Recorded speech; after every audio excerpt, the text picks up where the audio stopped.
ये क्या बोल रहा है तू? खुद को देखता भी है? कपड़ों से ही लग रहा है तू भिखारी है। ये कोई सड़क का ताला नहीं है, समझा? 4 साल से मैं इसे खुलवाने की कोशिश कर रही हूँ। बड़े बड़े दिमाग आए, महंगी मशीनें लगी, लेकिन कोई कुछ नहीं कर पाया। और अब तू कह रहा है कि तू खोल देगा। ठीक है, अगर तू इसे खोल पाया तो मैं तुझे पूरे 5 करोड़ रुपए दूंगी। पुराने शहर के उत्तर कोने में एक इलाका था जिसे लोग पत्थरपुर मोहल्ला कहते थे। वहां की गलियां तंग थीं, दीवारें पुरानी थीं और हर घर अपने साथ कोई न कोई कहानी छुपाए बैठा था। उसी मोहल्ले के बीचों बीच खड़ी थी एक विशाल लेकिन लगभग भूली हुई इमारत, देवधर कोठी।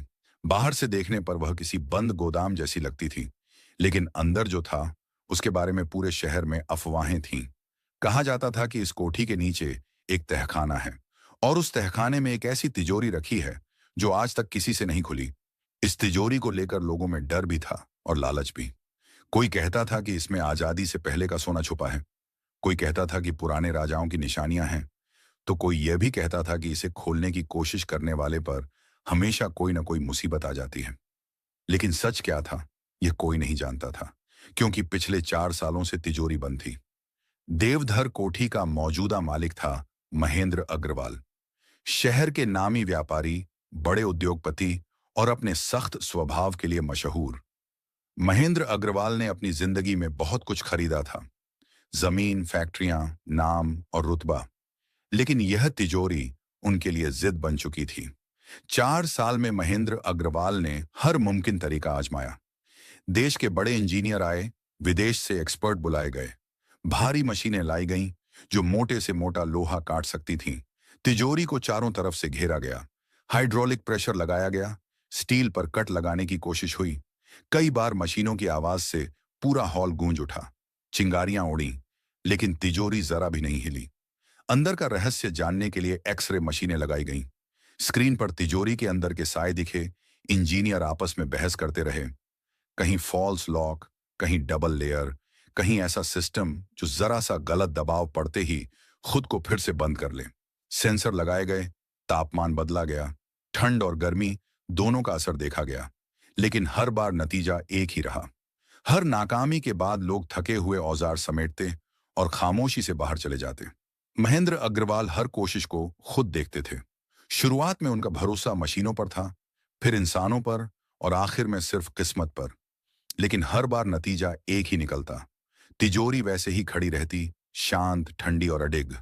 ऐसा लगता था जैसे वह हर तकनीक, हर दिमाग और हर ताकत को परख रही हो और बिना शब्दों के एक ही बात दोहरा रही हो, तू मुझे तोड़ने आया है, समझने नहीं।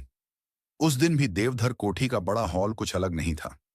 ऊंची छतों से लटकते पुराने झूमर, भारी मखमली पर्दे और बीचों बीच रखी वही तिजोरी जो हर आने जाने वाले पर बिना बोले दबाव बना रही थी।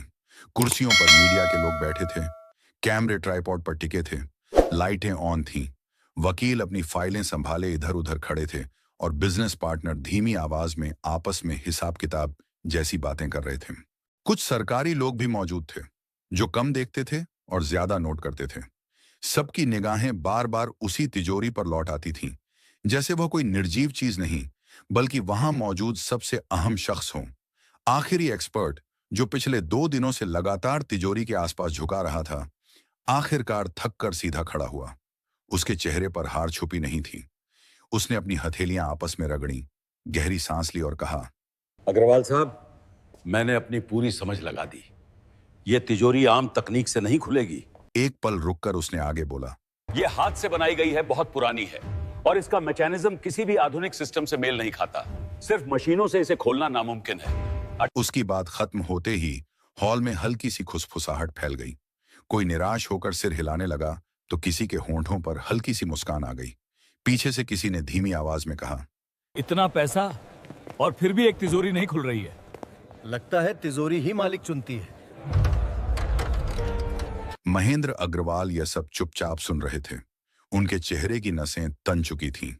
4 साल की नाकामी, लाखों करोड़ों का खर्च और हर बार सबके सामने हार, यह सब अब उनके लिए असहनीय हो चुका था। उन्होंने एक कदम आगे बढ़कर भारी आवाज में कहा, जो भी इस तिजोरी को खोल देगा उसे मैं 5 करोड़ रुपए दूंगा। उनकी आवाज पूरे हॉल में गूंज गई। पल भर के लिए सब शांत हो गए। 5 करोड़ छोटी रकम नहीं थी। कैमरे तुरंत और सतर्क हो गए। कुछ लोग सीधा बैठ गए। लेकिन अजीब बात यह थी कि किसी के चेहरे पर भरोसा नहीं दिखा। लोग एक दूसरे को देखने लगे, जैसे मन ही मन यही सोच रहे हों कि जब इतने सालों में कोई नहीं कर पाया तो अब अचानक कौन कर लेगा। उत्सुकता तो थी, लेकिन उम्मीद नहीं। और ठीक उसी पल जब सब मान चुके थे कि यह भी बस एक और ऐलान बनकर रह जाएगा, हॉल के एक कोने से एक हल्की आवाज आई। अगर आप चाहें तो मैं कोशिश कर सकता हूं। सबकी नजरें उस तरफ मुड़ गईं। हॉल के कोने में एक दुबला पतला लड़का खड़ा था। उम्र मुश्किल से 15 साल। कपड़े साधारण थे, थोड़े पुराने, जिन पर रोजमर्रा की मेहनत के निशान साफ दिखते थे। उसका नाम कबीर था। पत्थरपुर की उन्हीं झुग्गियों में पला बड़ा, जिनकी तरफ लोग अक्सर नजरें फेर लेते थे। उसका पिता पुराने लोहे और कबाड़ का काम करता था।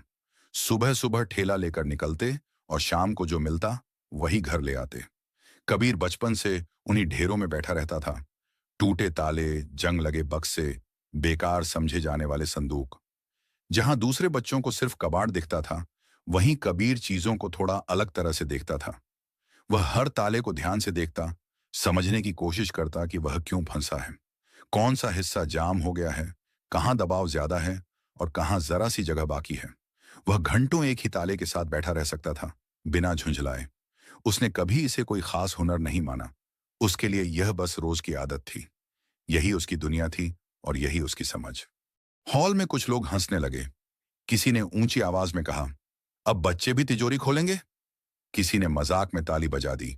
लेकिन इससे पहले कि कोई आगे बढ़ता, महेंद्र अग्रवाल ने हाथ उठाकर सबको रोक दिया। उन्होंने कबीर को ऊपर से नीचे तक देखा, उसके कपड़े, उसकी उम्र और उसका हाव भाव। फिर होंठों पर हल्की सी हंसी आई। उन्होंने सिर हिलाया और बोले, तू और ये तिजोरी 4 साल हो गए इसे खोलते खोलते। देश के बड़े बड़े एक्सपर्ट आए, विदेश से लोग बुलाए गए। किसी ने सेंसर लगाए, किसी ने मशीनें मंगवाई, ऐसी मशीनें जो मोटा लोहा काट देती हैं। लेकिन ये तिजोरी जरा भी नहीं हिली। इंजीनियर रात रात भर यहां बैठे रहे, नक्शे बनाए, हिसाब लगाए, स्क्रीन देखी। कोई बोला अंदर डबल लॉक है, कोई बोला फॉल्ट सिस्टम है, लेकिन नतीजा वही रहा। और तू कह रहा है कि तू इसे खोल लेगा? उनकी आवाज में थकान भी थी और चिढ़ भी, जैसे वह खुद भी यह मान चुके हों कि यह सब बेकार है, लेकिन फिर भी हार मानने को तैयार नहीं थे। कबीर ने नजरें नहीं झुकाईं। उसने बहुत साधारण ढंग से कहा, मैंने ये नहीं कहा कि खुली जाएगी, बस एक मौका दे दीजिए। अगर नहीं खुली तो मैं खुद चला जाऊंगा, किसी को परेशानी नहीं होगी। उसके बोलने के तरीके में न सफाई थी न दलीलें। वह अपनी काबिलियत गिना नहीं रहा था, बस जो सोचता था वही कह रहा था। ये बात कुछ लोगों को अजीब लगी। इतने बड़े आदमी के सामने खड़े होकर कोई इतना शांत कैसे हो सकता है? महेंद्र अग्रवाल ने उसे कुछ सेकंड तक देखा, फिर हल्की सी हंसी हंसी, लेकिन वह हंसी मजाक की नहीं थी। उन्होंने कहा, ठीक है, अगर तूने इसे खोल दिया तो मैं तुझे 10 करोड़ दूंगा। कुछ लोग चौंक गए। कोई बोला, इतने पैसे? कोई बोला, बच्चा है, मजाक समझ रहा होगा। कबीर ने एक पल भी नहीं लिया। न उसने किसी से देखा, न कुछ सोचा। उसने बस कहा, ठीक है। फिर वह तिजोरी की तरफ बढ़ा। न उसने किसी से औजार मांगे, न किसी से मदद। उसने बस अपनी हथेली तिजोरी पर रखी। ठंडक उसके हाथों में उतर गई, जैसे धातु ने उसकी मौजूदगी को पहचान लिया हो। उसने हल्की सी थपकी दी, फिर दूसरी तरफ। थक थक। वह आवाजें सुन रहा था, जैसे कोई संगीत सुनता है और स्वर पकड़ने की कोशिश करता है। भीड़ अब ऊबने लगी थी। कुछ लोग आपस में बातें करने लगे। किसी को लगा कि यह भी बाकी कोशिशों जैसा ही होगा, लेकिन कबीर पूरी तरह शांत था। उसने आंखें आधी बंद कर लीं, दबाव बदला, फिर थोड़ी देर रुका। अचानक एक बहुत हल्की सी आवाज आई, क्लिक। इतनी हल्की कि ज्यादातर लोगों ने सुनी भी नहीं, लेकिन कबीर के चेहरे पर एक छोटी सी मुस्कान उभर आई, जैसे किसी सवाल का पहला जवाब मिल गया हो। महेंद्र अग्रवाल चौकन्ने हो गए। उन्होंने सीधा होकर तिजोरी की तरफ देखा। कबीर ने दबाव थोड़ा बदला, फिर रुक गया, जैसे किसी चीज को जल्दबाजी में डराना नहीं चाहता हो। फिर दोबारा कोशिश की। इस बार अंदर से कुछ सरकने की आवाज आई। धातु की वह आवाज हॉल में खड़ी खामोशी को चीरती हुई सबके कानों तक पहुंची। अब कोई हंस नहीं रहा था। अब हर नजर तिजोरी और उस लड़के पर टिकी थी, जो बिना किसी मशीन, बिना किसी शोर के सिर्फ अपने हाथों और समझ से कुछ ऐसा कर रहा था जो 4 सालों में कोई नहीं कर पाया था। हॉल में सन्नाटा छा गया। कोई अब हंस नहीं रहा था, कोई फुसफुसा भी नहीं रहा था। हर आंख तिजोरी पर टिकी थी और हर सांस जैसे बीच में अटक गई थी। कबीर जानता था कि यह पल सबसे खतरनाक होता है। यही वह पल था जहां जरा सी जल्दबाजी सारी मेहनत मिटा सकती थी। उसने अपने पिता की आवाज अपने भीतर दोहराई, हर ताला ताकत से नहीं, समझ से खुलता है। उसी याद के सहारे उसने आखिरी बार बिल्कुल सही जगह पर हल्का सा दबाव डाला और फिर बिना किसी उतावलेपन के धीरे से अपने हाथ हटा लिए। भारी तिजोरी का दरवाजा अपने आप आगे की ओर खिसक गया। पहले तिजोरी का दरवाजा थोड़ा सा आगे आया, बस इतना कि बीच में एक पतली सी जगह दिखने लगी। फिर वह अपने भारी वजन के साथ धीरे धीरे और सरकने लगा। लोहे की आवाज अब अटकने जैसी नहीं थी, बल्कि साफ तौर पर खुलने की थी।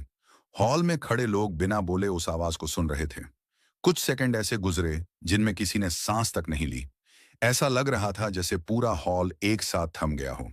दरवाजा और आगे खिसका और अब साफ दिखने लगा कि तिजोरी सच में खुल रही है। चारों तरफ सन्नाटा था। कोई बोल नहीं रहा था, कोई हिल नहीं रहा था। सबकी नजरें उसी दरवाजे पर जमी थीं, जैसे अगर पलक झपकी तो यह पल छूट जाएगा। फिर अचानक लोग खुद को रोक नहीं पाए। किसी के मुंह से आवाज निकल गई, कोई हैरानी में कुछ बोल पड़ा, किसी ने ताली बजा दी।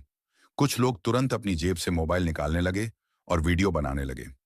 मीडिया वाले अपने कैमरे संभाल कर आगे बढ़ाए, फ्लैश चमकने लगे और फोटो खींचने लगी। अब इसमें कोई शक नहीं रह गया था। तिजोरी खुल चुकी थी। 4 साल की जिद, कोशिशें और नाकामियां उसी पल टूट गई थीं जब वह भारी दरवाजा सबके सामने अपनी जगह छोड़ चुका था। तिजोरी के अंदर का नजारा देखकर कई लोग अपनी जगह से आगे बढ़ आए। अंदर करीने से रखी सोने की ईंटें थीं, पुराने जमाने के सिक्कों से भरी थैलियां थीं और कुछ ऐसी कीमती चीजें थीं जिन्हें देखकर साफ समझ आता था कि यह सिर्फ पैसा नहीं, इतिहास था। रोशनी पड़ते ही सोने की चमक हॉल की दीवारों पर नाचने लगी। कुछ लोग अविश्वास में सिर हिला रहे थे, कुछ की आंखों में लालच साफ दिख रहा था। लेकिन उस भीड़, उस शोर और उस चमक के बीच कबीर की नजर तिजोरी के अंदर नहीं थी।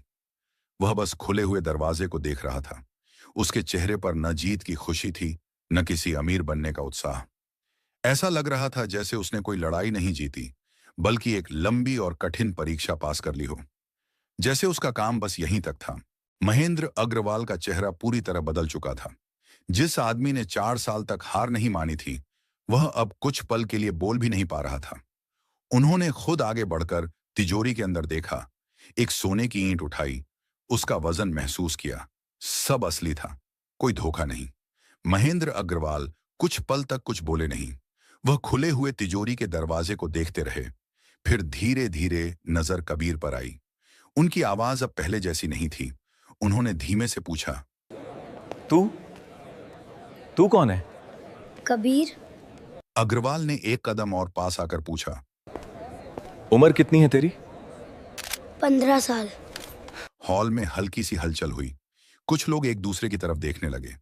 अग्रवाल ने सांस ली और फिर बोले, 4 साल में देश विदेश के एक्सपर्ट आए, बड़ी बड़ी मशीनें लगी। किसी ने एक्सरे किया, किसी ने प्रेशर लगाया, लेकिन यह तिजोरी किसी से नहीं खुली। और आज तूने खोल दी। कैसे? मैं ताले खोलता आया हूँ, कबाड़ में। अग्रवाल ने थोड़ा चौंक कर पूछा, कहाँ रहता है तू? कबीर ने जवाब दिया, पत्थरपुर की झुग्गियों में। अग्रवाल ने अगला सवाल किया, करता क्या है?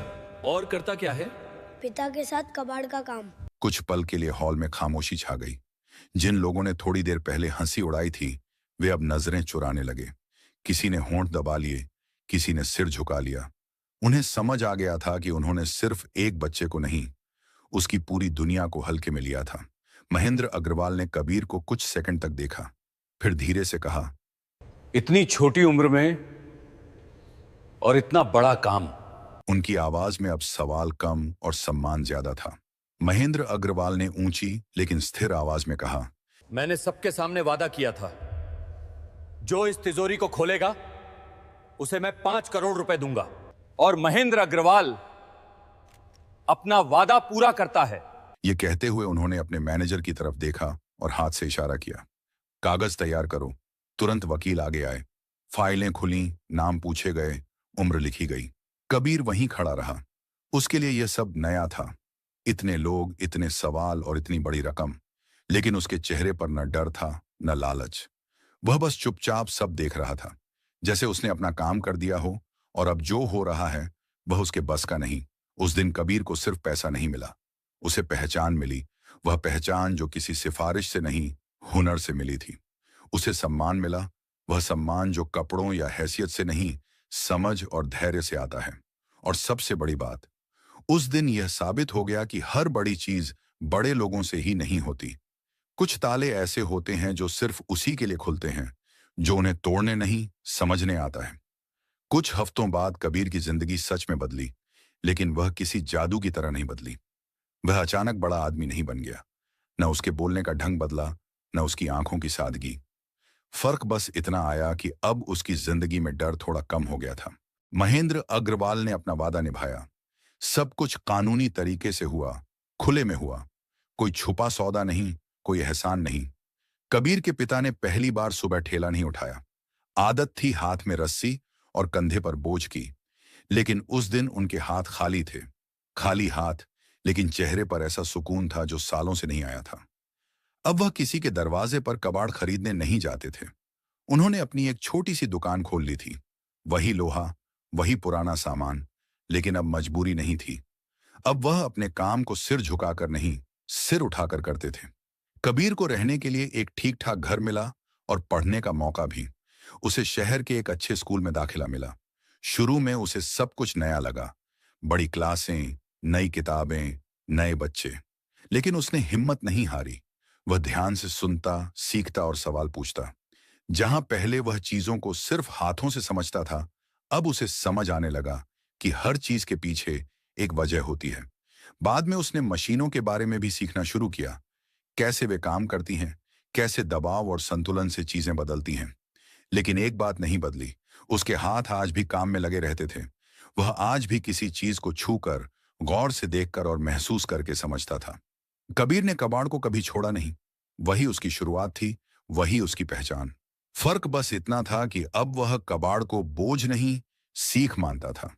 जो लोग कभी उसी कबाड़ को देखकर नाक सिकोड़ते थे, वही अब उससे सलाह लेने आते थे। पत्थरपुर के लोग आज भी देवधर कोठी की तिजोरी की बात करते हैं, लेकिन अब वह बात डर या लालच की नहीं होती। अब वह कहानी उस लड़के की होती है जो चुपचाप आया और चुपचाप साबित कर गया।